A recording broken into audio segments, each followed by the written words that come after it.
Yeah, just welcome back, welcome everybody. Welcome those of you here for the first time. Welcome back to those of you who have been here before. Really good to see you. This is episode, I think it's episode 12, I think, of Compassion Check-In. It's just, we meet at 12 noon UK time every month. So it's about moving from anxiety to inner peace at the heart of the week. So Wednesdays at 12 noon is a way to remember it. And today our theme is support. Last week we were talking about inclusion and support, and we got so deep into that. I think that theme about support is really, really apt. And it's been a really apt week in which to talk about that because of what's been going on around the world. Not only COVID-19 continuing, but with some of the really sad scenes that we've seen in the US, which has also led to huge solidarity across all sorts of different communities. I think this theme about support is really interesting and apt. And I know that so many people on this call support different people in different ways. I wanted to start off by showing you something. I want to try and share my screen and show something with you. I'm just going to show 2 minutes of it, and it's something that Lee, you sent to me earlier on today, and I think it's a piece of work that I think a film that you've been involved in creating. I think with Debs, who's on this call, and I was so struck by it. I wanted to share it because I thought it would really kick off our talk today on support. I'm only going to show a little bit of it just because of time, but I just thought it might warm us up very nicely. So I'm going to start to share my screen and let me know. And the good thing is that we've got the copyright, okay, because between the two of you, you made this documentary. So I think that nobody is going to have a problem with that once I flick to YouTube. So just bear with me just one moment, everyone, and just shout at me if you can see the screen. I'm going to share my screen. Tell me if you can you see my screen? Yeah. Yes. Yes. Yes. Yes. Okay. Okay, so if you want to mute yourselves just whilst I play this. Can you hear? We're busy making 600 litre pots of vegetable curry.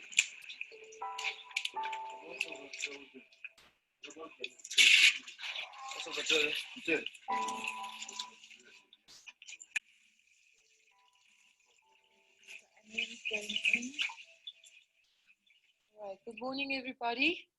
I'm coming to you from Coronationville, Johannesburg, South Africa. My name is Debbie Cockrell. I run an organization along with my mom called Slovo Center of Excellence. Where I am at Nuran Bain's house. And this is an amazing lady who runs a project and a feeding scheme. Nuran has been going for about 7 years. It's not new to her. She hasn't just started her incredible service to community.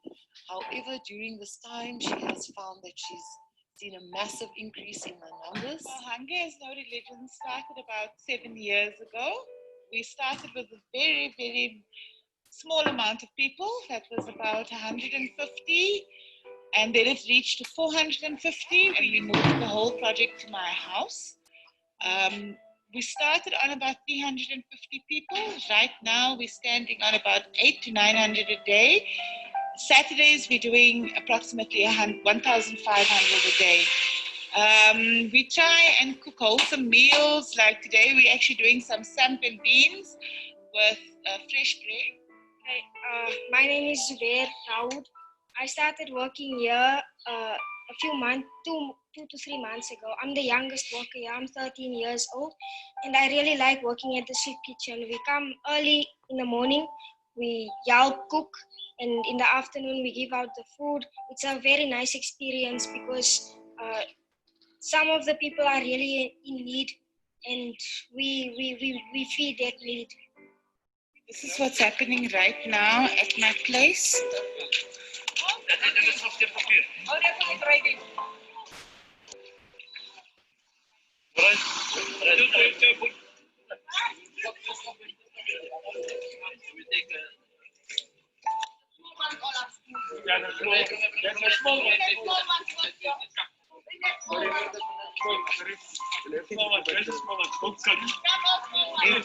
You can see the queues are drastically increasing. We started out with 2 pots of food. And as days went on, we grew and and I'm so sorry, but I'm just a bit emotional by talking about all these things. It has made a person very humble. And to see the children standing outside waiting for a plate of food, whether you tell them to come back at 12 o'clock or 1 o'clock, they'll be at 11 o'clock.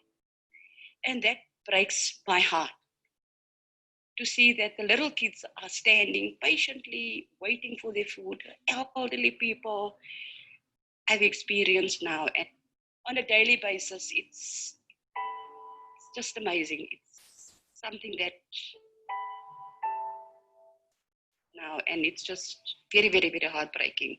One of the very interesting things about this feeding scheme is that Nuran runs it strictly from her own pocket. She does rely heavily on any form of support from community, church organizations, community-based organizations, as well as the general public. You can see we've purchased some bread. We purchase up to about 500 loaves a day. This morning I purchased 200 loaves, and then with Lee's sponsors,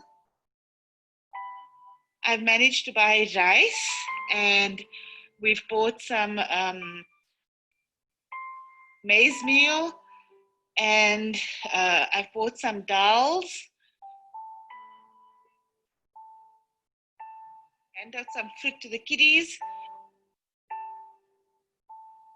So I would think more of soup greens. Soup is very nourishing, and I'm sure it will keep the flu away from the kids as well. And stews, some warm comfort food for the kids. So our aim is basically to feed more mouths, definitely more mouths, and kids are utmost important to us. So what happens after my feeding?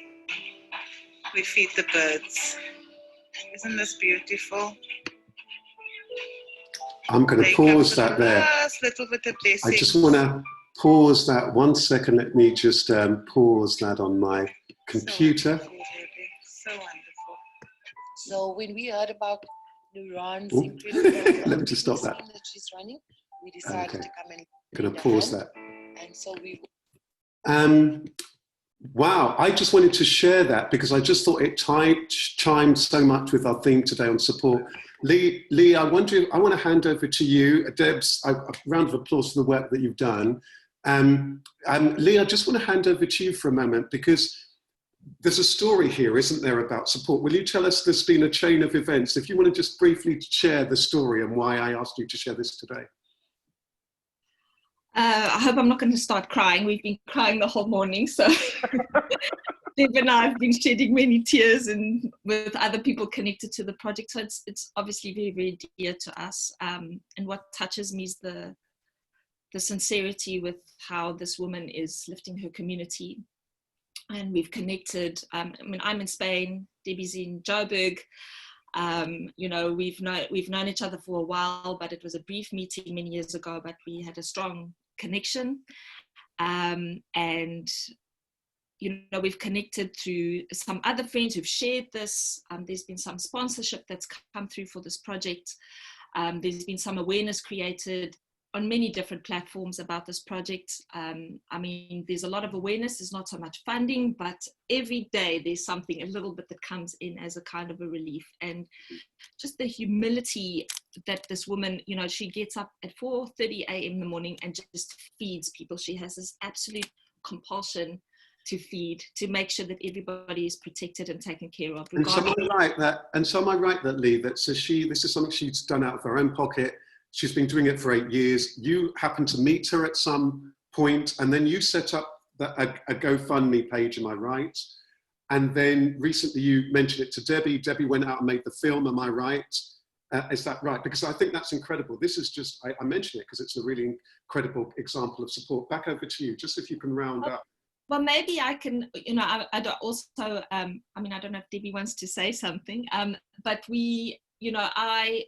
I started supporting this project just feeling, that I need to do something. It just felt just absolutely, necessary to help with this project.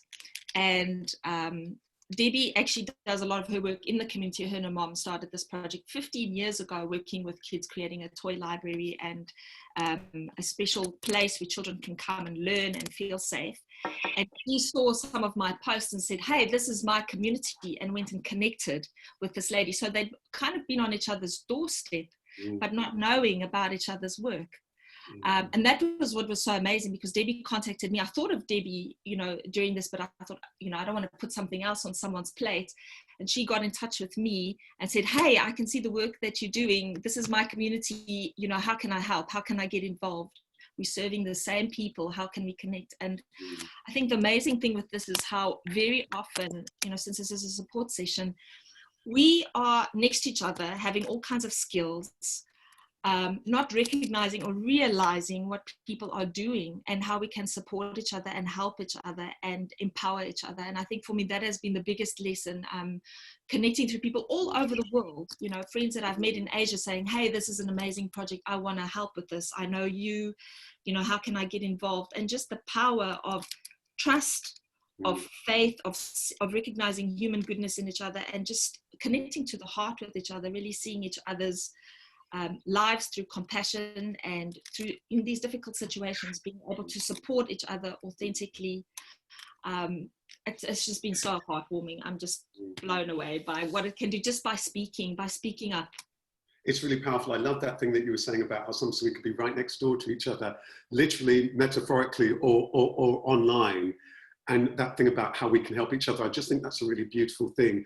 Debs, I want to bring you in, but in just a moment, because I want you to be able to soak this stuff up. But does anyone want to come and hear this thing about, because I think that for me during lockdown, I've suddenly realized, I think the thing to me that I've realized recently, that this chapter of my life is really about the chapter which isn't just about me.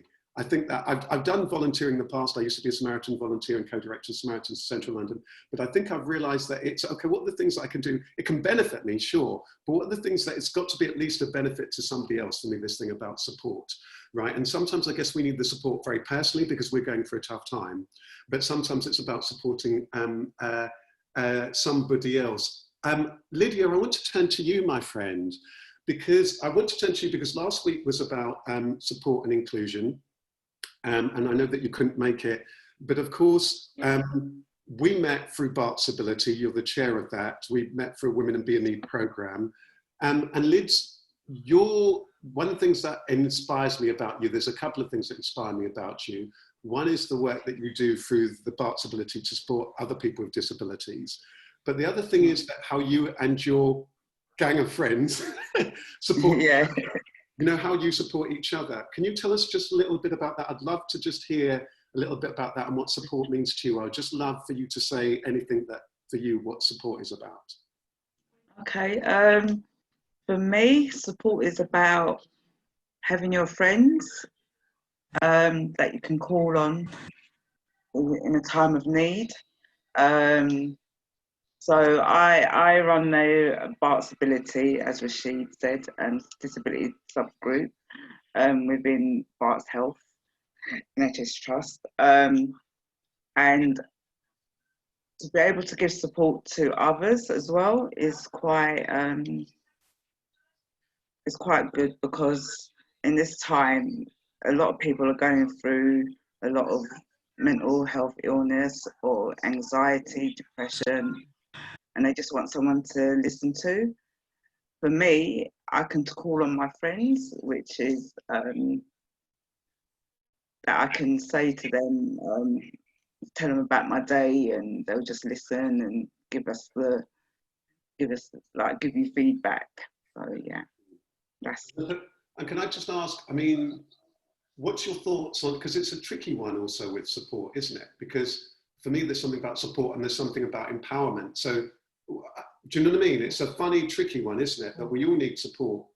But we also want to just be in a space where we're also to be empowered so that we can go about things. We want a level playing field. I mean, one of the things that really struck me was that when a friend of yours, Louise, came and gave a talk, and Louise also is a wheelchair user, and she shared something that really struck me. She said, well, you know, I come into your buildings, I can't open the doors are so heavy, I can't open the doors. So sometimes we need things being leveled up in order that we don't need the support. Is there anything you'll say on that before I open it up to the group? Because I think that's something that's really struck me, and I think that's important. Yeah, so just by removing the barriers for someone with a disability, and you're giving them that support with that. Sorry. Can I just take that?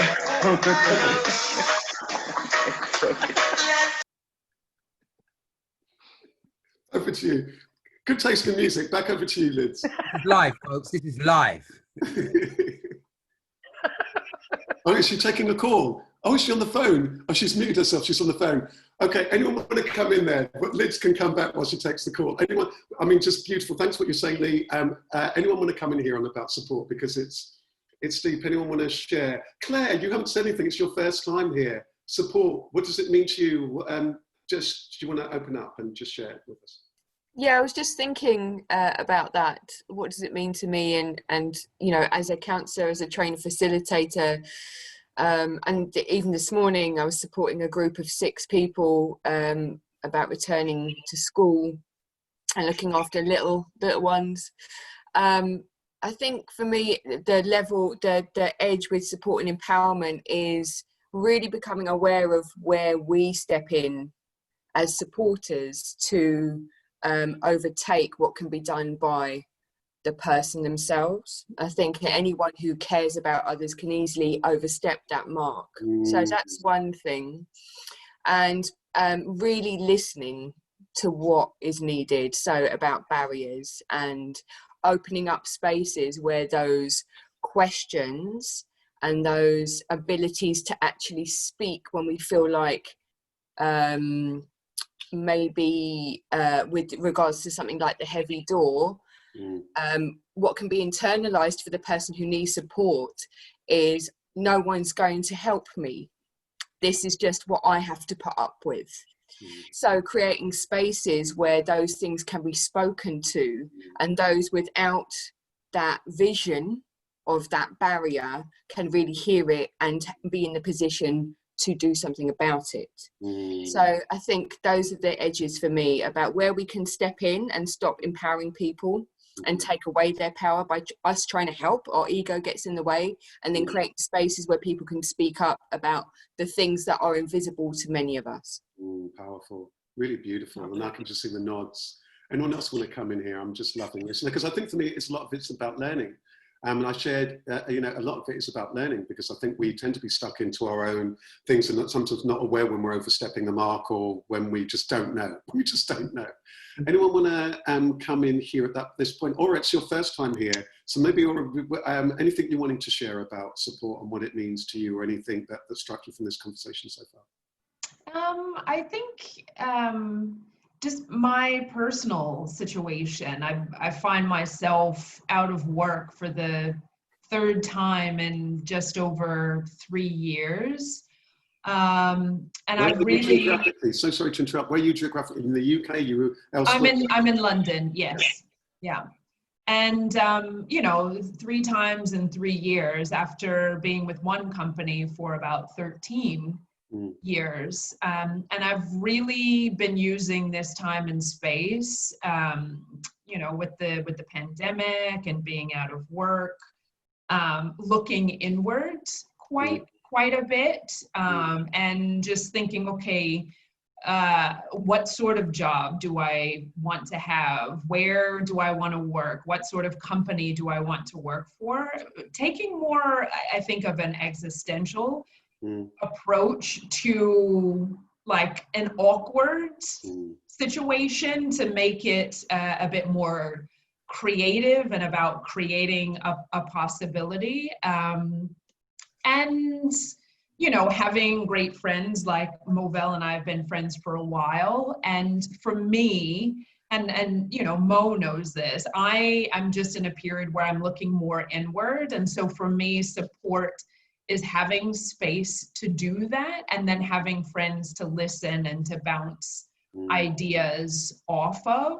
And then I can see how my perspective of supporting others has changed. And you know what Claire was saying about stepping past the mark. You know, I have another friend who needs support, and because I've needed my friends to listen, I've changed how I've listened to her rather than suggesting what she needs to do or what she should do. So I'm very much in this inward reflective space, and it's powerful. Ideas are coming, and that's how I'm trying to support my friends as well, because it seems to be working for me and allowing me to create ideas rather than chasing after one definitive answer or solution. Yeah, I was just thinking as you were speaking about that with support. I'm so glad you shared that thing about, you know,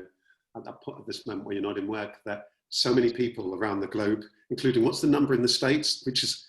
It's astronomical. It's astronomical. Is it 14.14? It's huge. It might even be more like 20. I can't believe it, million, right? Yeah. The number of people who are going to need all sorts of support, who may normally have not needed any support at all in so many different ways, is off the scale, right? So this thing about support, it's really near and present. Many of us found it during COVID-19. We've had to co-support each other, isn't it? Look out for each other. So this thing about support is really lucky, because there will be times in all of our lives, isn't it, that we're going to need support. Anyone want to come in here on this at this moment? Anyone want to share? If I can maybe jump in. Oh, okay. Go for it. I'll jump in after you. Okay. So Aileen and then Debbie. Yeah. Yeah. Well, but I just kind of like to share as well my own experience of how to be able to get support, or I think it all comes down to, first of all, being in touch with oneself. I mean, the ability of accept vulnerability. I think we are not trained, emotionally in our upbringing in school. And I think my daughter, she's 16, and she's always kind of coming up with ideas how the new model of schools, of education should be. You know, that we should be prepared to life, not to content, not just to pass exams or to, like no basic stuff. And one of them is about dealing with emotions. Mm-hmm. So I think a lot, many times we don't want to see that we are vulnerable. So the ego fights. We have this kind of a battle inside, and but then, when one understands that vulnerability is part of life, and I think more and more, and it's a great opportunity that we're all going through now, is that in some ways or other, we all went through a, introspective this time.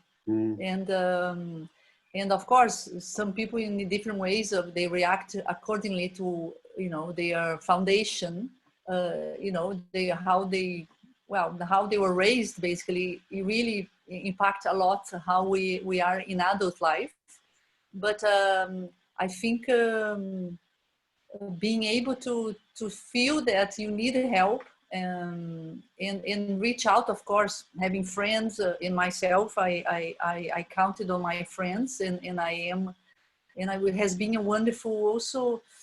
I think myself, I want to say we all, but of course people interpret in different ways. But I value more than ever, and I thank my friends like as I never before this time, because the connection went so deep, and I got, when I was again above water, then I was strong, and I could be the life jacket for them too.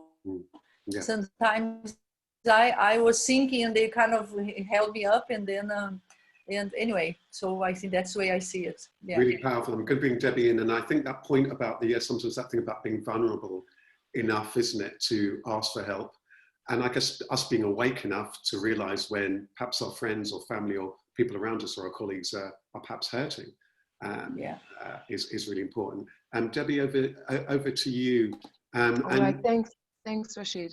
And first of all, thank you right, for the work that you've done, stepping in with helping this lady come up with her name, and the work that you do through the toy library and so on. So I guess this thing about support means a lot to you, but over to you. So thanks, Rasheed. You know, support is it's a huge word in my world, and it's very much one of those spaces where you can only teach. Lee and I were talking about this earlier today. You can only share with the world what you've learned.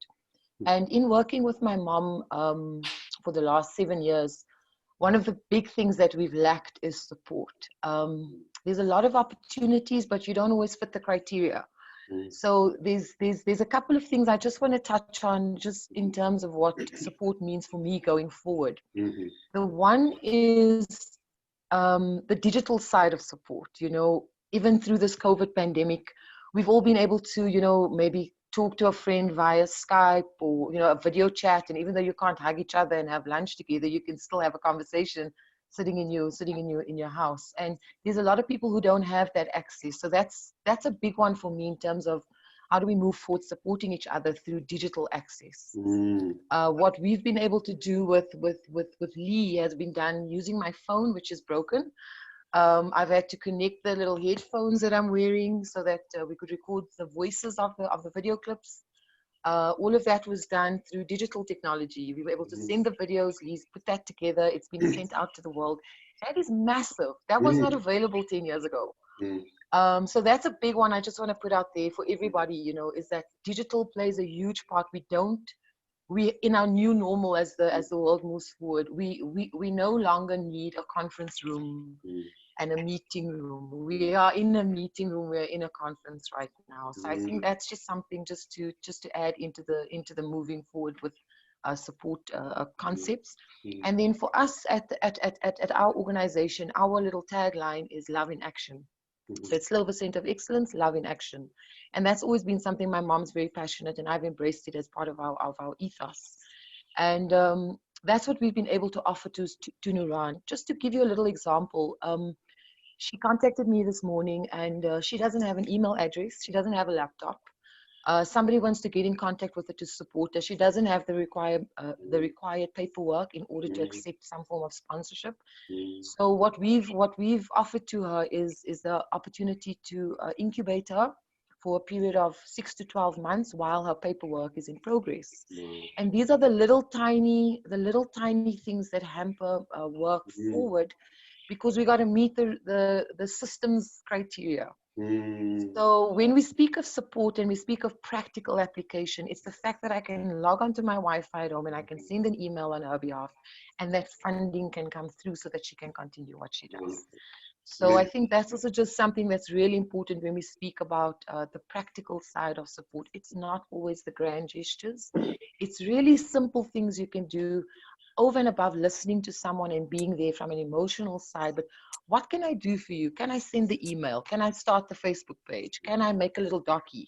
I mean, all of this speaks into the word support. It's just incredible. I think it's such an important topic at the moment. Yeah, what you're saying is powerful and potent, and thank you so much for that work you do. I'm going to bring in Frank, then I want to briefly bring in Dr. Martin. And the reason why I want to bring you in, Dr. Martin, is I wonder if you'll tell us a little bit about, I'm mindful about the work, the employability you do, for example, with students. I just wonder if you'll, after Frank, just say a little bit about what your observations are, what support perhaps the younger generation who are coming through might well be needing from your observations. And of course, you work with international students as well as your broad experience working here in the UK. I'd welcome that. But Frank, over to you. And then everyone, please, I want you to think about what support is it that I want you to be, because I'm glad that you mentioned it, Debbie, what support you need, because I'm going to put you soon into groups and I want to see how we can help each other. I'm from the school of connecting people. I'm not one of these great people who can hands-on. That's not me.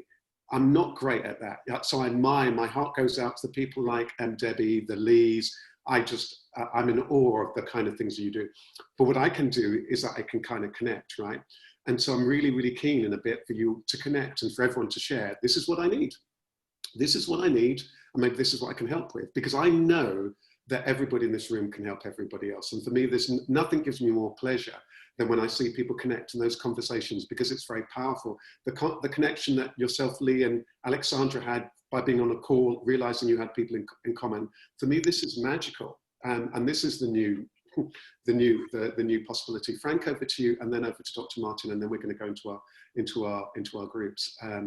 Hi everyone. Thank you very much for the passing the mic. 3 words immediately sprung to me when we were having this conversation: self-awareness, empathy, and emotional intelligence. And the reason I've grouped those 3 is because I lost a very, very dear personal friend 2 weeks ago.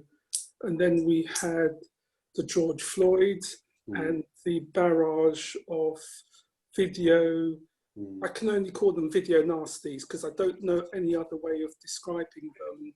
And they've made me feel, and how that made me feel, and being aware that other people, friends, colleagues, even strangers, are reacting in a similar way to myself. And what can I do to help ease some of that pain? Because for me, helping them ease some of that pain helps me ease some of my pain. Because you have to be in the right place mentally in order to be able to support someone. You can't do it if you're broken.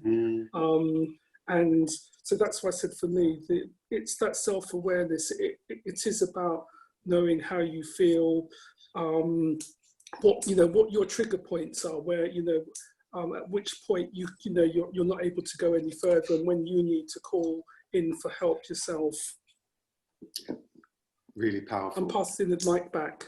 Really, really powerful. We're going to go into breakout groups in just a moment, but I wonder, Dr. Martin, is there anything you'll say? I think particularly I'm really mindful, particularly about that thing about our younger generation, and any thoughts that you have. I know, Rob, this is an area you work in. Maybe again, when we come back after those breakout groups, it might be something that you're wanting also to share about. But Dr. Martin, I just want to hand over to you. All right.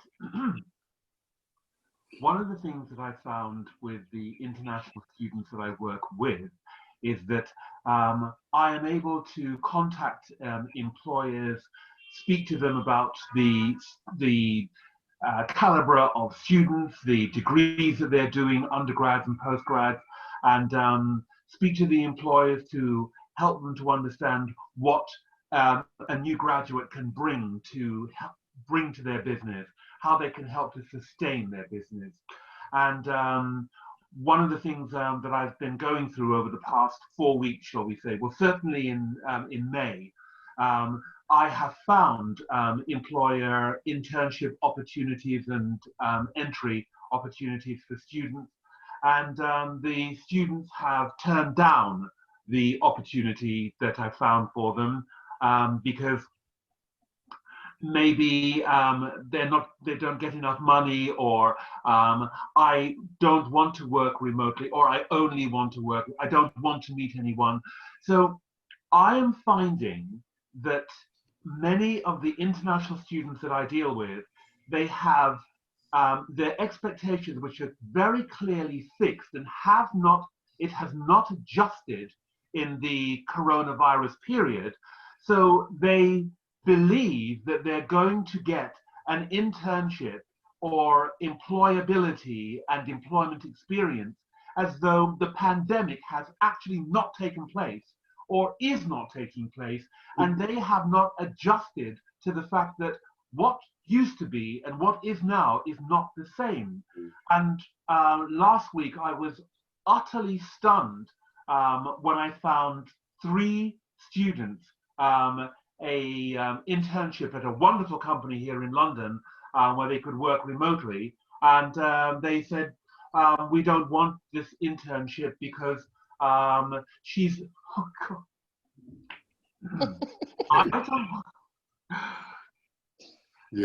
I used to have lots, but I've talked about more now. I don't want this internship because she is not going to give me tier 5 sponsorship.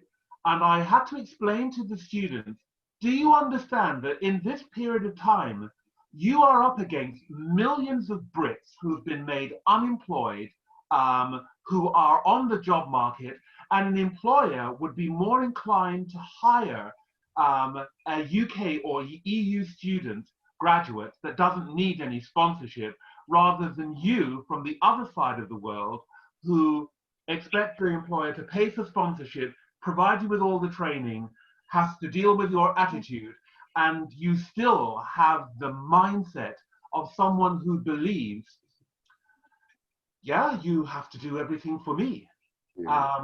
And nothing any of those candidates have said to me have indicated what they can offer an employer. Not one word has been mentioned about that. It is just, here's what I want. And so when the frustration of that has reminded me that there is a level that I always need to keep above, so that I don't feel pulled down and I don't feel debilitated by the work that I'm trying to do, the efforts that I'm making, the conversation with employers. I had, of course, another conversation with the employer when they turned the internship down. An internship for 6 months, giving you full training and everything. And I said, you know, I can't believe anyone would turn down an internship at this moment in time. So that could be really demoralizing for me. That could be very disempowering. But what I have to do is remind myself, it is awfully important that the people that you are trying to help actually help themselves. You have to tell them about that. You have to tell them that you know the world has changed. It's not just simply happening in Britain and you're here in the UK and you're not even going into the university or doing distance learning. So things have changed. So you have to raise their consciousness and awareness that you're feeling the changes now, and the world when we reboot will not be the same as what happened before. The beginning of the year is not the same as where we are at this moment in time. So I have to keep myself energized, alert, and thank God I pray every day. I pray. To ask for patience and strength and energy. I swear to God, that's what I'm praying for. Yeah, and it does remind us with anything, isn't it? Yeah, and it does remind us with anything, you know, what degree am I helping myself? And that point, again, that's come up a lot about self-awareness. Here is your moment, everybody, because I know how much you all support everyone else. I'm going to put you into breakout groups, and I'm going to invite you to just share very, very briefly, succinctly, you know, if you just say, this is what I do, and this is what I'm looking for, please be honest. You know, it might well be, can you help me with this? Can you help me with that? You know, just anything that you're looking for. Clients, contact, information, support with this, somebody you know, anything at all. Over to you. You're going to have just, I'm going to give you about 5 minutes in your rooms. Over to you. What fun this is. Over to you in your breakout rooms. So if you want to join your breakout rooms, my friends, just want to head out to your breakout rooms. Wonderful. And are you there, Debs, are you in your breakout room? Aha, Debs has gone into hers. So here's the thing. So, wow, our theme today has been about support. And I've just been struck by everything that we've talked about so far. And by the way, I'm wearing my Oprah t-shirt. Can you see today? Oprah, courage. Yeah, I've been struck by it. I guess on the one hand, we do it all the time, isn't it? Often with our friends and our families. Sometimes we get so caught up in supporting ourselves, and sometimes that's genuinely, that we forget about supporting others. Sometimes we're keen to help, but are we really listening to what people actually need? That thread came out to me really, really clearly, and I want to invite you to think about, where are you at right now? What's the help and the support that you need? Is it practical? What type of help is it that you need? In fact, I'm just going to send them a message. I'm going to say to them, hi, or please be brief and succinct about what you need.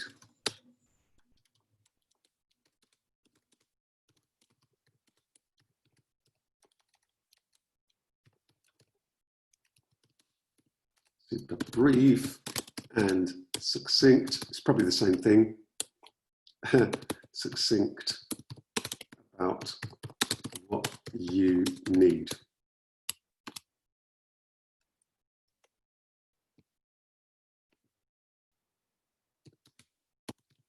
Four minutes remains. I'm telling there's 4 minutes remaining to make sure everyone's had a chance to talk.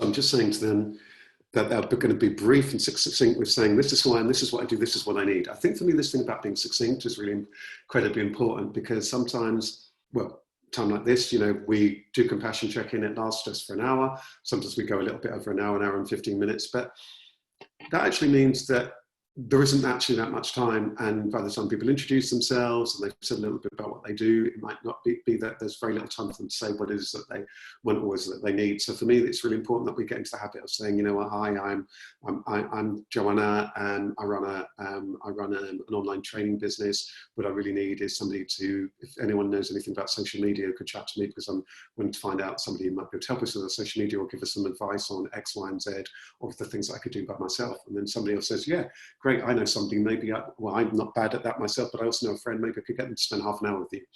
It's that kind of thing that can be really, really priceless. But I want you to think, if you're watching this, what's the help? What's the support that I need? I'm just seeing who's in what room here. I'm just being a little bit nosy, just see the synergies that might well happen in that room. Okay. Okay. Interesting. So some of those people already know each other. Okay, really good groups. Really, really good groups. Really good groups. I just love this. Yeah, for me, this thing about support's really, really deep. I don't know if I shared this in one of the compassion check-ins, but for me, you know, during this period of time, and all of these things are being run during the time of COVID-19, maybe you'll be watching it pass back out after that. But of course, one of the things that COVID-19's brought to all of our attention is that there'll be times that anybody can speak support. You could be the most, you know, healthy person with no challenges prior, and then suddenly you're hit down by it and you need some support. Or we know, of course, more people are more predisposed to that, but we've all got to kind of support each other or be mindful of each other, okay? And I remember that there was a time whereby I had to self-isolate because I had these symptoms that could have been there, especially in the early days where I just had no idea. And my sister and my brother-in-law came by with, because I'd said I wanted some of my mum's amazing rice, and they came by with this bag of just all these groceries, and I was just stunned. I was just so touched. I was really moved. I felt it was one of the most incredible things that anyone had ever done for me. I wasn't expecting to make it. So I think there's something about the impact of support for the recipient is so powerful, but also the person who's giving that support is really, really incredible. I'm going to just message them one more time.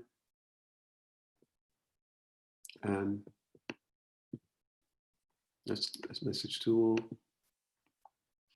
2 minutes remaining.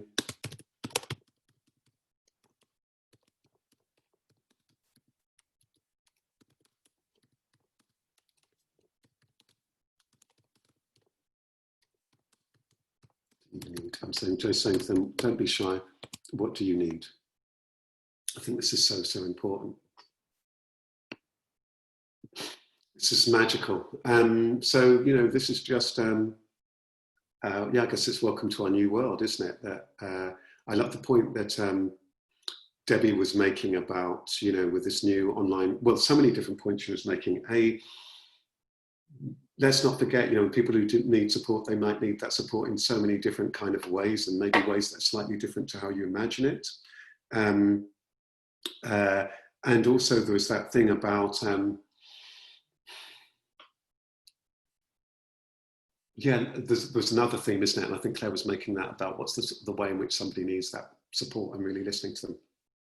Anyway, they've got a minute left. I think I'm going to bring them back in. I'm going to bring them back in now. So they're going to see a 60-second warning that they've got 60 seconds to come back in. And let's just see and hear what they have done. And let's see. Welcome back. Welcome back, Aileen.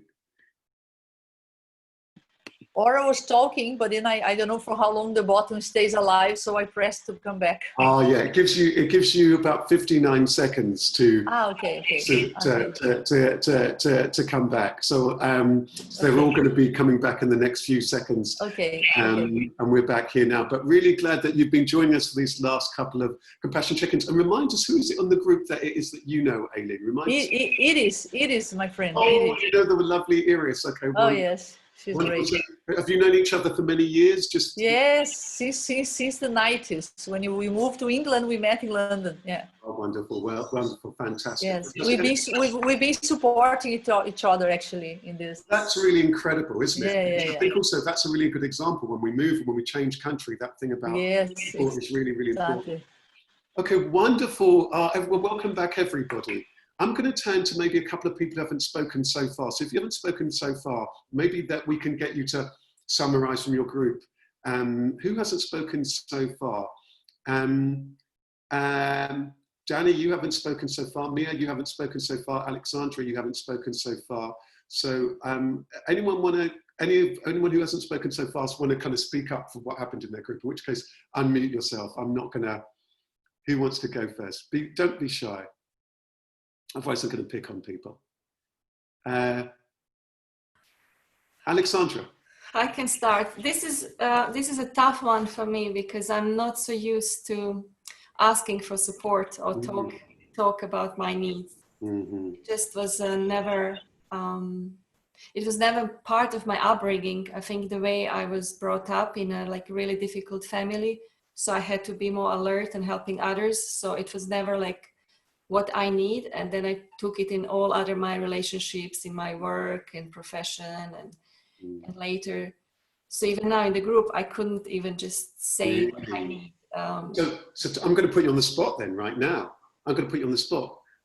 What would be the most help for you in your business? Because this is so important. This is so important because the thing I often say in my networking events, especially in person, that sometimes remember the joy that we get when we help others. If we don't say, then we're denying other people that magic of saying, oh, I can help you with that. I can spend 10 minutes. So please do share right now. What is it that would help you? I mean, even saying that, I just can't say it. It's just like, well, if it comes to you, please type it into the chat box because we want to help, don't we? Everyone, is that true? We'd be delighted to try and help if we can. Look, see, we want to help. Because remember, if it's 10 minutes here, bear in mind, you know, the thing here that's really important here, and this is an important thing about support, isn't it? It's so important because I've got to be able to ask for support because otherwise I might be struggling and I'm alone. Here's the thing, that sometimes we cannot, I remember when I became a Samaritan volunteer, I had a little bit of time on my hands as a struggling singer. I had this time on my hands.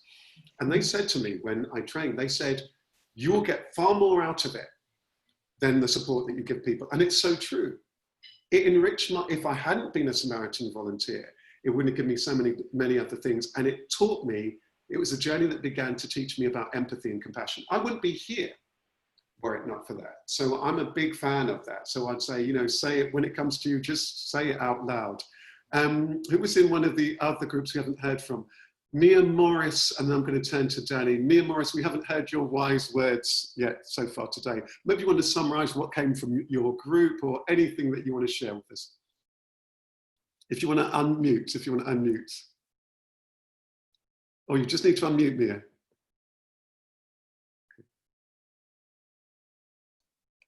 Mia Morris, yes. Right. So putting your ladder at the right window. That's what, you know. I like that. Tell us just a bit more in a sentence more about that because it's deep and think, just give us a sentence more on that. At the end of the day, you're the person that's got to seek the help and support and assistance that you need. Yeah. But you have to put yourself on your ladder and get to the right window. I see, yeah, absolutely. I'm going to turn to all the people who haven't spoken so far. So Rob, Mavel, get ready. Danny, I'm turning to you next. So Danny, either you can summarize what came through from your group or anything you want to share about this, because I know you're on this journey where you're wanting to help and support people, right? And you were saying that, is Danny there? Danny seems to have frozen. Are you there, Danny, or are you just very still? Oh, it's there. You're just like being so still. So Danny, anything you're wanting to share? Because I know you're on this journey of wanting to help people, right? Can I? Yeah, I am. And can I just pass it along actually to Iris, because we didn't get to hear her talk in our breakout room. So she was about to, but then we left. So I think I'd like to hear her talk about this if possible. Well, maybe both, because she's shaking her head at the moment. But start off with yourself. Anything you're wanting to share, Danny, and then we'll hear from Iris. So I listened to the people in the room that needed some help and some assistance, and I feel a lot of the time it's more a case of just getting it out there, and more heads are better than one. The fact that the people that spoke in our room, the help they needed, we were able to listen, and I'm hoping that in some way we were all able to understand what we can do in our own ways to help them with their issues or their what's going on in their brains. For me, that's what I do daily. I listen to people in the barber chair. I want to get better at listening to people and understanding them from a deeper level. That means that I can assist them. A lot of it is, like Frank said, is signposting. He does a lot of signposting in his job, and to me, that's all I can do at the minute, because I don't have the necessary understanding to go further into it. But I know that there's plenty of other organizations, charities, and people out there that you can turn to. I've had to turn to charities before, and they're a fantastic way, especially if you lack the financial benefit of being able to go and approach some help somewhere. But there's always a charity for anything that you need out there. No matter how niche you think it is, there'd be a charity available that you can just go to and just get some support initially to figure out where the next stage you can go to would be. Really good point. Really, really good point. And let's turn to, I'm going to turn to Rob, and then I'm going to turn to Mavel. Or Mavel, if you're going to bring in, Rob seems as though, I don't know if you're poised to talk or you're just reflecting. Maybe I'm going to bring in Mavel, because Rob seems as though he's reflecting, and then I'll bring him in. Mavel, over to you. Yeah, I mean, I'm just listening to what everyone's saying and picking up on some of the things that people were talking about before in terms of the difference between self-reflection and figuring out what you need in order to figure out how to help other people. So for me, in terms of the support that I offer, as many of you know, I'm a coach, so I provide support in that way. But what some of you won't know is that I also run sessions in schools using strengths-based coaching to kind of work with young children and help them to from an early age, understand what their strengths are, so that that can help them going forward into choosing the right careers for themselves, that kind of stuff. Now, I tend to do that pro bono. So in terms of what I need clients that are paying in order for me to be able to provide that free work for the kids that are in school. So that's what I need from a business perspective. But from a solely personal perspective, it is about me spending time looking inwards and being able to evaluate where I am in my life, what kinds of things that I need at the moment, and that does colour the kind of support I'm able to provide to other people. So currently, Frank was mentioning in our group that he's in terms of what he needs, is a struggle trying to deal with everything that's happening in America at the moment, and it's very emotional, it's very overwhelming, it's very draining, and I think a lot of us feel the same. That's something that I've been struggling with over the past week and a half. So what I'm needing there is the safe spaces that we create for everybody else. I think this is what we need for those of us who create those spaces. We also need those spaces where we can go and talk and kind of release and share tips on how to manage it. So actually, while we were talking, I was just thinking that Frank and Rob and I know many people in the same kind of spaces that are doing that kind of work. So I'm just thinking about creating a bit of a safe space, maybe a platform, a Zoom discussion in about a week's time, where we can kind of offer that support to each other. Very powerful, very, very powerful. Just picking up on some of those things, I think you're right about that safe space that often many of us as leaders need. Just to mention that, and I think, and you kindly, I think you mentioned that you could mention it to somebody else. Mavel, we're running on, Lee and I are running on this Saturday, Finance Free, our Soul Leader retreat. Please come along. I know Debs is going to be there as well. Please come along. We're running on a donation basis, as little as whatever you afford, or if you can't afford, anyone can't, please come along. It's a space for us as leaders. And I know that many of the people who can be in the room are magical people. So I know that there's just these magical synergies in that room, because I think you're so right, Mavel. Sometimes we need that space where we can explore or reconnect, or we're so busy, isn't it, supporting other people, or just to brains all sorts of different things, but also for some of that inner work. Alexandra, I'm so glad you're putting that thing about, you know, with your meditation thing you work. Please, if anyone needs a yoga teacher, meditation, please follow up with Alexandra. Rob, I'm going to bring in you here, my friend. Thanks, Rash. Love to everyone. I'm in the habit with compassion check-ins to wait until we're in that moment and receive and to jot down. And I'm just going to quote from the page. I've put it in the chat, some of this. I've got, on my heart is support is sacrifice. Support is love in action. Yes, Debbie, love in action. Support is civil service. I don't say that because I'm a civil servant and 37 years a civil servant this year, but I say it because of what I acknowledge it to be and what I am trying to do as a civil servant. I think support is community service. I think support is personal service. I think support is an attitude of the heart. It's a dance of the heart. I think it's a manifestation of the heart. I can remember after my daughter was born and my heart led me into a journey with a living creator, a God, and a service to God is my way, is my journey. And it was at that point back in '95 that I gave my life to a living God as I see it. And I then appreciated the power that there is in serving. And I agree with what Mia had to say about the ladder up against the window. What I understand that to mean is having an attitude and an open heart to receive. I remember I used to read every week in The Guardian on a Saturday, the questionnaire. And one of those questions typically was, is it better to give or receive? And for years, I didn't understand the question. I thought, of course it's better to receive. I just want it. I want it. I want it. I want it. I want it. But then I you know, when as a child, I spoke as a child. And now as a man, I just speak as a man. And I understand the power and the liberation and the freedom that comes from being able to give. And that by giving, so much comes back. And there are many a scripture in most of the holy books that will testify to that. And I remember about signing up to Relate because of my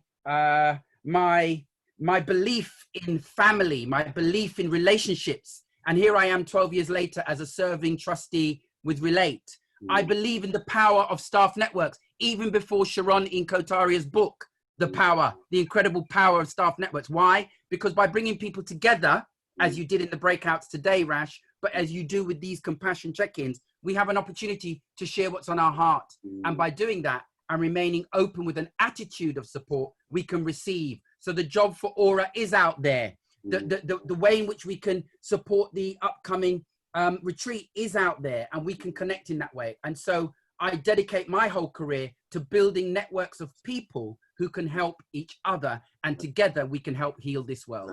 Hello, yeah, absolutely. And I think that's really powerful. I think that one of the things I'm mindful of, and from one of the conversations with Liam, just before I bring in, I'm going to bring in Iris, one of our last comments before I ask you all for a closing word, is that there's something about, it's that classic thing, I can't remember, isn't it? It's about that helping people, giving people the tools that they need in order to support themselves and build communities.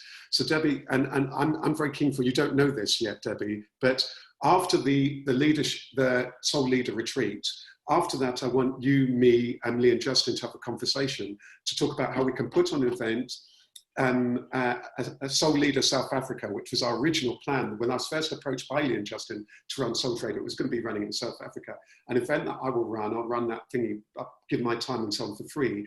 I'm very keen to make that a space to help people to be seeing how they can help each other.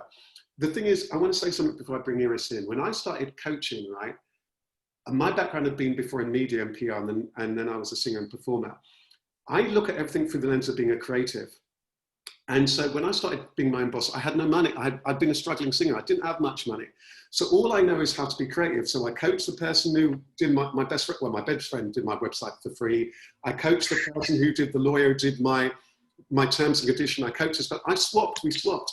we've got to bear in mind that human beings, before money, before all of these things, where people, you've got a planet with its natural resources, right, which are everybody's, however we try and delineate it. But the resources belong to everybody. Even though we try and claim this belongs to this person, it doesn't. The resources belong to everybody. And then we all have our skills and talents. Money and these things are an overlay, right? They're an overlay. There'll be times where we just swap, we share. This person does this thing. We do it in our friendships, but often we don't do it more cleverly than that, about thinking, how can we help each other? How can I help you? How can you help me?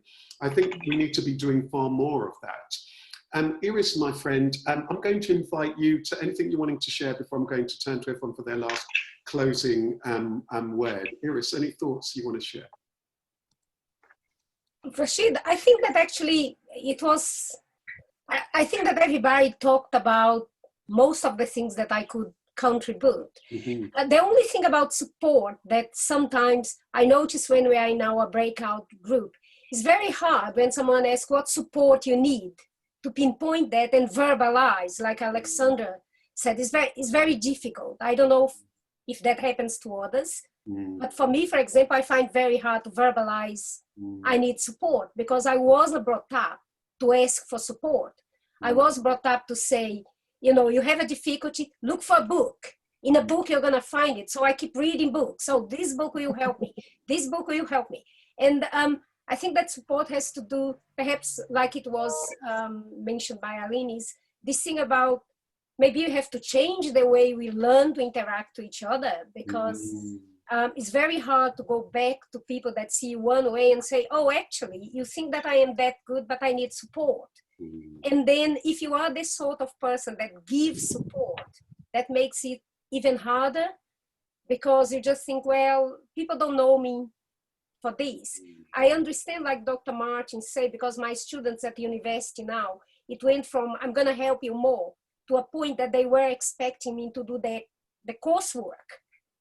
And then I think, well, no, you know, it's just COVID. And then, you know, they take. And then it gets to a point that I say, well, you are losing an opportunity to develop a skill here. This is difficult and you can do better. And then, of course, you know, so I think that support has to do with that as well. You know, how can you manage other people's expectations? You know, you want to support them, you don't want to do for them. And then you have to also be very clear to them, which is one thing that I find very hard here in the UK mainly, this idea that we are all equal, that, oh, if you are nice and we are British, people are going to treat us the same. That is not the case. And I think that we need a bit more of support to tell people, yeah, the world is not going to treat you that way, so let's change the world. Because, you know, and then is that, so support for me is a word that I find very hard to deal with, because I want support, but then the support that I need is someone just to give me the information of how I can get what I need. Yeah, I like that, Iris, because I guess it points to that we sometimes need to unpack it, that thing about learning maybe to listen to each other differently, relate, engage, ask questions differently. I've just put a couple of thoughts there in the thought box about next week. I was thinking about, whilst you're speaking, these things came to me, listening, intuition, or self-development. Maybe even that could be self-empowerment, but it's just a thought. So I'd welcome any thoughts. Maybe we should do it as a show of hands. Who would like to do listening next week? We all need listening. What person? Intuition? Okay, two hands. Intuitions. Please. Intuition. And, okay. And then self-development. Ooh, oh my God. Oh, I don't know. Please. Who's good at maths? Which one was it? It was either self-development or it was intuition. Which do you think? Let's break those two. Okay, self-development, intuition. Oh, hang on. Okay, hang on. Wait. Okay, self-development.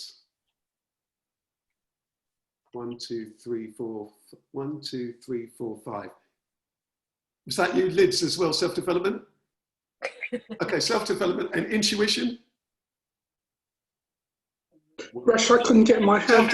I think it's self-development just wins it, and then we'll do intuition the following week. Can I quickly say something? Do you mind? Claire, I think in the act of listening to our intuition, we develop ourselves. Just saying. Absolutely. I like that. Maybe should we do another where we combine them? Yeah. Because we'll combine them, self-development and intuition. How about that? Because I love that, Claire. Last word from everyone, just a word of what are you going to take away? What are you going to take away in order to support yourself, or who are you going to ask for help? You know, let's start off, and very, very briefly, in 10 seconds or less, let's start off right at the top with Aileen. So for you, 10 seconds or less, what are you taking away from this? Do you want to unmute yourself, Aileen? You are mute. Yeah. Unmute. My heart has melted more today. Oh, I love it. That's what I feel. And I'm very happy that you guys make me see the life much bigger than my belly button, basically. Love it. Frank Monroe. Wonderful. I'm going to go with Rob's phrase, which resonated with me: support being love in action. Mm-hmm. Yeah, wonderful. I got to say, I unashamedly, and Debs, we'll have to have a conversation about this. My new album is coming out soon, and there's a song of it called Artificial Intelligence. At the end, there's a mantra which goes, deep compassion, love in action. So if you feel beautiful, you want to use it, I'll give you that track so you can use it.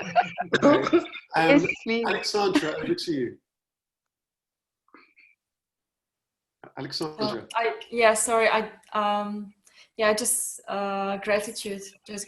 Thank you so much. And I talk to Lee later, and then we can cry together. Oh, wonderful, wonderful. Lydia, the wonderful Lydia. Over to you. I would say thank you, first of all, Moist, and I need to learn to ask for support as well. Mm-hmm. Yeah, wow, powerful. And not to be afraid to ask for support. Please, and I'd say then as the chair, pass that on to everyone in there, you know, to get them to be happy. That's powerful. Dr. Martin Patrick. I think understanding not to overburden myself. You know, you can take on too much, and then you can feel really debilitated because, you know, you get the feeling that you can't cope. And so not overburdening myself enables me to draw from my own resources to keep myself up. You've always got to pack the balloon up so it doesn't drop. Powerful, powerful. Lee, my wonderful retreat coordinator, and bear in mind all of the donations from this Saturday's event are going to your retreat centre, all of them.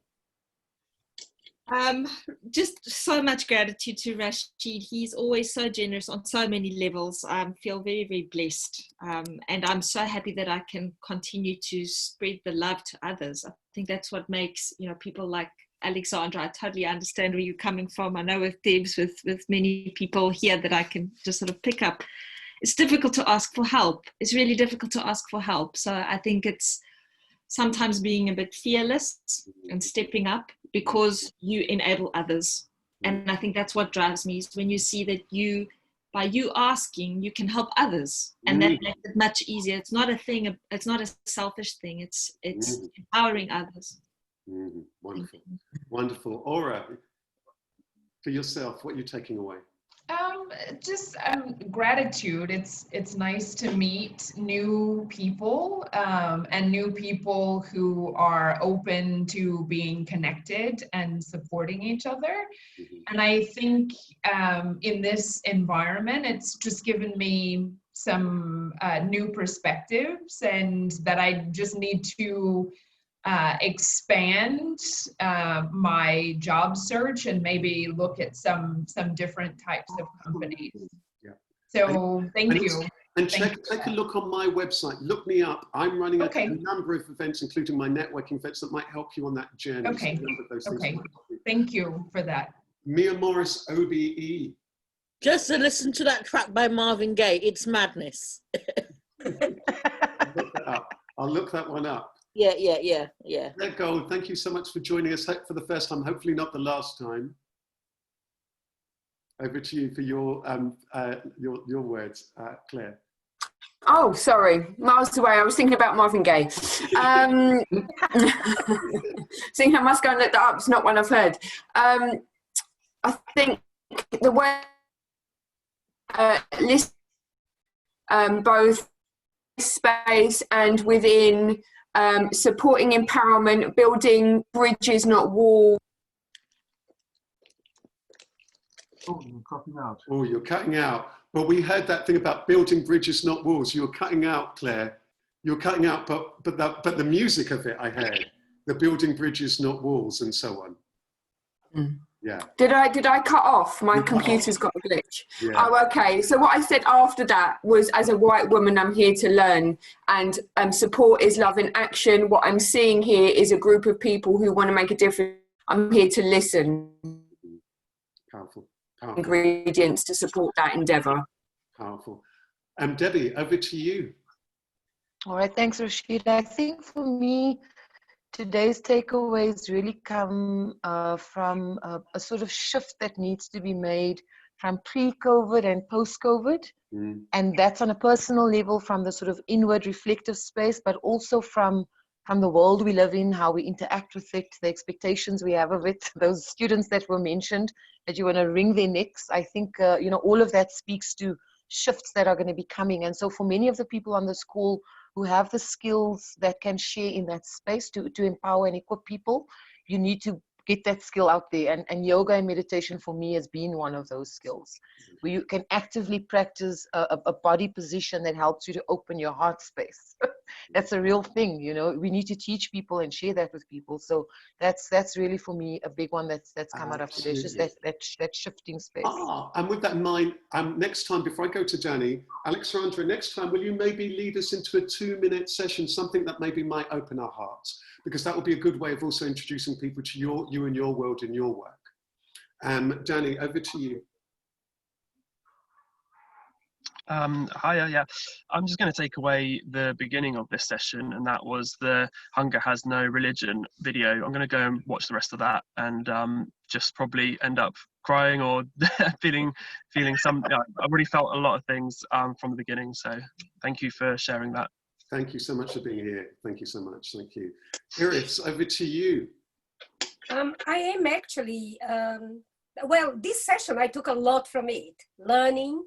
And, but one thing at the beginning of the video that I found quite amazing is the woman saying, oh, at the beginning, it was a very small group. It was 150 people. And I was amazed by that. And one of the things that definitely I will take out from this group is from the session today is this idea that sometimes what you do, you think that is little, but for others is a big thing. Like she's saying 150 people. That for me is like a crowd, huge crowd. Yeah. So it's being humble, Absolutely. Absolutely. Mavel, over to you. And just for me, I think it's a lot of what's been said has been said already, but just listening and thinking about the importance of being able to say what you need. And I'm thinking about that in the context of what's happening currently and the work that I do in the diversity and inclusion space. Because we spend a lot of time as Black people in particular, we go through our lives every day kind of with a mask on. We go to work and we worry about not being too loud or be seen as being too aggressive or tempering our clothing or our hair and that kind of stuff. And we do that. And I think that we need to understand that in order for us to educate white people and to have them be true allies and go along our journey with us so that we do improve the world, we owe it to them and we owe it to ourselves to release that burden by saying what we need. We need to be telling people, I find it hard to come into work every day and have to mask who I am. We need to be able to get better at saying that. So very nice. Of helping everybody, we need to understand the importance of being able to share whatever it is that we need. And just to end it, rather than ending talking about what I need, I want to kind of end this with an offer in terms of what it is that I provide. So I was just thinking as Debbie was talking, and some of the others were talking about, because I sometimes try and do some of the work that I do with young people, in other countries, and I do that pro bono as well. So just thinking about if there's any way, Debbie, that I can kind of help you to help some of the younger people out there in South Africa in terms of being able to build their confidence and how to use their strengths, please do get in touch. Thank you. Thank you very much for that. To put your things, You're and very both of you put your web addresses in there so you're in touch. I just want to say, by way of close, I want to say just a couple of things. Thank you so much. Thank you all for being here. Thank you for your time. Thank you so much for supporting each other. I want to say something that struck me. It's nothing new, but I think the thing that I've learned during this period of time and during COVID-19 and everything else, and during all the things that are going on around the world, is that, and when it comes to things like racism, disability, every kind of ism and all the rest of it, every issue on this planet is all of our business. It's all of our business. It's everybody's business. It's all of our business to end racism. It's all of our business to end disableism. It's all of our business to do, it's everybody's business. And there's something about that's really important. I think the last thing also I want to offer is this, is that I really think it's so important that we think when it comes to supporting in a way that you can do. Sometimes we get also overwhelmed by feeling like, I can't do this, I should be doing that. What's the way in which you can support? And maybe the way that you can support that brings joy to you. So there's that, I just want to say that. But thank you all so much. If there's anything I can help with during the week, do just drop me a line. It's been really magical seeing you all here. I'll put this up on, as you know, on YouTube by playback, and I hope it inspires many other people. I hope it inspires many people in terms of also the video and all those causes and so on. I hope to see many of you hopefully on Saturday as well. But I just want to thank you so much for being here, and take really good care. Have a wonderful week, and see you all hopefully in a week's time, at Wednesdays at noon. Take good care. Lots of love. Thanks, Rash. Thank you, everyone. Bye. Thank you. Thanks, Rasheed. I want to take a picture of you. I love this picture. I'm going to take a picture, lovely picture. I want to take it square for Instagram. That's lovely. Thank you. See you all later. Take care. Thanks, Rasheed. Take care, everybody. Bye-bye. Bye. Bye. Wonderful, wonderful, absolutely wonderful. Wonderful, wonderful. Such a joy. Such a joy. Thank you, Rash, as always, for creating such a wonderful space for us. Thank you, very Mabel. much. Thanks so much. And I'm thinking that, Mabel, one of the things that crossed my mind is maybe one of the things that we could do in one session is to the coaches among us, maybe we could do a session around coaching. Maybe we could all take a breakout group and just share some basic coaching tips or something like that, or something around coaching. Yeah. Maybe that would be quite good, or even during that thing about self-empowerment. I just think it would be really lovely, something along those lines. Yeah. Thank you so much. Okay. And thank you so much, Lee and Alexandra. You know that they both met on one of these calls and they had things in common. Yes, they said so last time. I was telling Aura that story when I invited her to join. So yeah, I do remember that. That's why I say thank you for creating this space. It's a wonderful space for connecting people. So thank you for being that catalyst, because through you, great things are going to happen that will change the world, I have no doubt. So well, and it's through the great people like yourselves that those great things are going to happen, because the great people on this call are really passionate people who are so big-hearted, like all of you. I think the things that you're all doing in different ways is just phenomenal. And I think our job now is how we can make those links. And I think on Saturday, if we're all on the call on Saturday, I think it's about how we can make people even more resourceful in supporting each other. So I think it's going to be really, really powerful. So just thank you all so much. It's going to be I'm going to join on Saturday for one ask for Saturdays. Can the organisers think of a list so that we're not on the spot of what it is that you need, so that when we're on that call, we can think about how we can provide it. So please do come prepared with a list of what it is that you guys need. Yeah, that would be good to think about. Yeah, for the sustainable human being retreat centre. Yeah, that would be really good. Because there will be people who want to help but just don't know how, and it's always easier if people find it easier to help if someone can say, I need that, and you can say, well, I can provide that, rather than trying to think creatively, because we're not all creative thinkers. So please do have a list on Saturday on what it is you need. That's so useful, Mabel. And I think, from my understanding at the moment, I think one of the things, and our plan is that we're going to make it a series of these mini sessions, because I think at this point it's literally about the build. So it's going to be about those cash donations to build the space. Is my thoughts. But there might be other things that Lee will say over time. Lee. And Val, I just wanted to say thank you so much for also connecting with Debbie. We had a conversation this morning, and one of the things that I wanted to bring up today is, you know, she's reached out. I lived in the UK for a while, but I'm from South Africa, so I know exactly what is needed there and what is, you know, there's such a dire need for so many things like coaches and mentors. And Debbie was actually saying this morning that she recently reached out to a list of people, and not one single person responded to her on that list. And she's so, you know, she so needs she helps so many people, and she needs support to help her as well, just with mentorship, with coaching, with advice, just an ear to listen to. So, you know, it's like a blessing that you just opened up today, and she wants to help so many. It's so empowering for her to be able to help others. So I just really wanted to thank you for that. No, you're very welcome. That which takes me right back to where I was finishing off just now. Thank you for creating the space for making that happen, Rasheed, because if you didn't create that space, we couldn't make that offer. This is the you know, the space that's created and what opens up in conversations is what has people offering. Because I'm, you know, Debbie was on the call a couple of weeks ago, but I didn't think to offer anything. It's just this conversation that had me thinking about the fact that actually we all have something to offer, and I'm happy to do that. So thank you for creating that space, and you know, I'm here, use me. People can use me wherever they need to. Well, that's really magical. And I know that on Saturday, you're going to add so much value. And I think that there's just so much. I think it's going to be a very, very special day.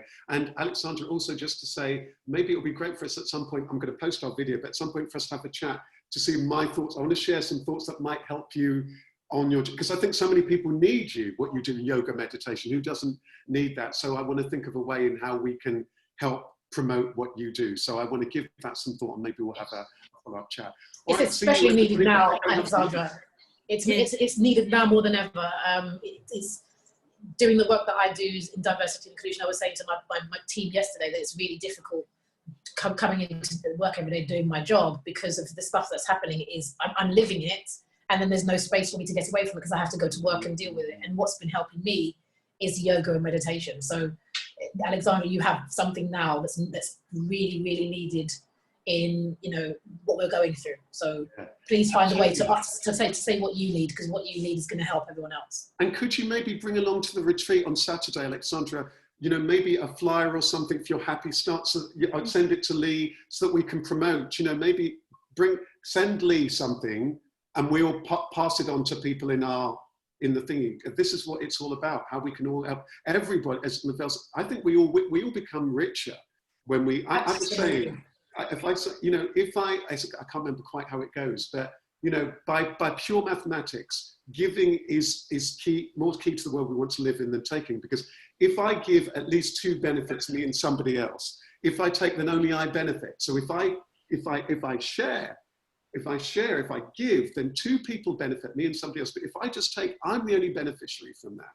So I think this is really magical what's happening. And look at these ripples already and what you've done, Lee, with South Africa, and Deb's getting involved in that. It's phenomenal. And then what Lee didn't say, Mavelle, what she didn't say was, I think that through one of our other contacts, it was picked up by somebody in a CNN thing. And, you know, there's just so many magical things that happen through the power of our soul. It's that brave thing that you say, Lee, that sometimes it's just that moment of me thinking, hang on, let me just put my foot forward. Let me just ask. Exactly. I think there's power in that. Exactly. Sometimes I think it's less thinking and more doing. You know, we have to think about things sometimes, and we have to be wise, and we have to be discerning. But at the same time, sometimes you just have to reach out and you know, and be brave about that. And if it doesn't work out, who cares? You know, but often it does work out, and that's what's so amazing. And the ripples. You know, if I had to write a story about just the ripples since meeting Rasheed, you know, I could write a 200-page novel by now. I'm going to leave you with my favourite story. If I've said it before, and I may have said it to you before, but it was the most powerful story I've ever heard. It was the story of Nelson Mandela, that they told of Nelson Mandela at the time of his passing and his funeral. And they covered it here in the UK, and David Dimbleby was the presenter who was covering it, and there was a bit where he's interviewing all sorts of people who knew about Mandela and his story, and there's a bit where he's interviewing a guy from South Africa about Mandela's legacy. This guy worked in the economic field. So Mandela, David Dimbleby asked this guy, black South African businessman or a commentator, said to him, I guess one of the things that Mandela was really effective was rebuilding South Africa economically. Is that true? And the guy said, yes, very, very, very, very successful. And Dimbleby said to him, well, tell us a little about it. What did he do? He said, well, what Mandela would do is that every morning he would read the newspapers. And he would turn then to the back of the newspapers and look at the stocks of which businesses stock had went up. In the afternoon, he would ring the owners of all of the businesses where the stock had gone up. And Dimbleby said, fascinating, incredible. And he said, yeah, to help them to rebuild South Africa. And Dimbleby said, well, how successful was he in that? The guy said, he was incredibly successful. Everybody said, how can I help you? And the purpose of that story, when I tell it, is that when somebody from their heart, who's heart-centered, says, I want your help with this, you've got no choice. It will bypass the mind, and people say, yes, I will. That's the power of that. For me, that's what we're talking about. Those are the skills we need to rebuild this world. People just say, this is what I need you to do. And people will say, yeah, when? Brilliant. Anyway, on that note, let's all head off and see you all very Thank you, guys. Take care. See you on Saturday. Yeah, bye-bye. Bye.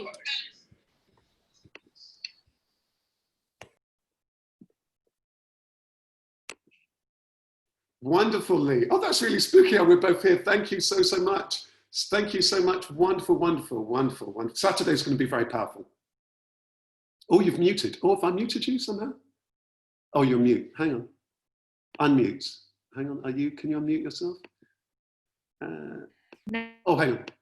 Okay. Very powerful, just really, really powerful. And I mean, the whole morning, I've literally since 6 a.m. this morning been having conversations with people like this, and, you know, just so much synergy and synchronicity and serendipity, all of those things, you know, just happening. And it's just incredible to me how through these times of suffering and hardship that people really open their hearts, you know. Hugely, amazing. hugely. And I think that one of the things that me, you and Justin can do after the Saturday's retreat, maybe in the week or something, is for us to, you know, like we did after the actual retreat, for us just to regroup and just pause and breathe and think, okay, where are we at? Because I wonder if the thing that jumps out to me is I feel as though the sustainable human being thing is being very much born. Yes. Very much born now, so the things that you're doing. So we can really think, okay, where are we at? How can we get the site up and so on? Where are we at now? What are the things we need to prioritize? Because there might be ways of synthesizing all sorts of things that are going on. Yes. And things like the things that we talked about, this South Africa conference, might be one of those offerings of the sustainable human being that we are doing through that, you know. So I think we can really just step back once we've had time to breathe and regroup and consider those things. And I've got a feeling that Saturday might, especially after the silence and so on, it might be that the content is very little, and then people are sharing, they're connecting, and they're supporting it. Might well be we might find that we're in this space where already there's the synergy, the sisterhood, the supporting. We might find that we move into that place where people are just, like on retreats, they're bonding. Exactly. I think it's so powerful. You know, the people who are going to be in this group it's like it's been written in the stars that all of these people have to meet. And I think it's really important for them to have, I was thinking about that this morning, just to have a little bit of space to make that connection, so that it's kind of galvanized, that connection, because it's very rare to get everybody together in the right time and space to do that. And I think with your skillful guidance of then, you know, just tweaking people's, you know, just tweaking that, helping to make those connections, you know, that synergy. I think that's so important. Then people have clarity because they feel supported. They feel supported. They feel held. That's right. And in fact, you're right. That clarity piece after Justin's silence, what I might do is, whilst I might show a few slides, I might do that almost energetically in clearing, almost like meditatively. Who are you? Where are you at? What's important this year? Bam, bam, bam, bam. Almost without any of that. And then straight away, we're into just sidestepping all of that. And so that they can really connect, because then they're clear and then they can be really resourced. Brilliant stuff. I'm going to run, but magical, magical, magical, magical. Thank you, Rasheed. Thank you as always. So Thank grateful. You. Brilliant. See you later. Take care. Bye. Bye.